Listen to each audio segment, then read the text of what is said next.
চমকে উঠলি কেন? এই পাপীর ঘরে কেন এসেছো?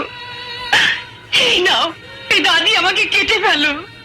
কদম, আমি তোমাকে ধোঁকা দিয়েছি, তোমার বিরুদ্ধে মিথ্যে সাক্ষী দিয়েছি, আমি তোমার সঙ্গে বেইমানি করেছি ঘনশ্যাম, আমি তোমার সঙ্গে বেইমানি করেছি, বেইমানি করেছি।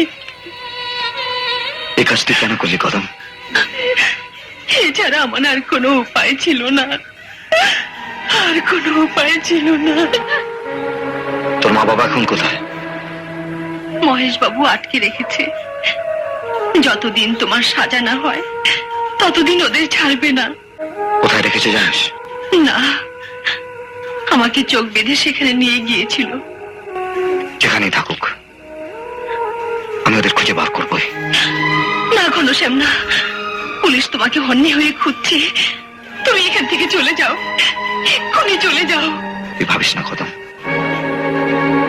পুলিশ আমার কিচ্ছু করতে পারবে না। যতদিন না মহেশ মান্নার ওই মাথাটা আমি মাটিতে লুটিয়ে না দিচ্ছি ততদিন আমার শান্তি নেই কদম, ততদিন আমার শান্তি নেই। না ঘনশ্যাম, তুমি যেও না, তুমি যেও না।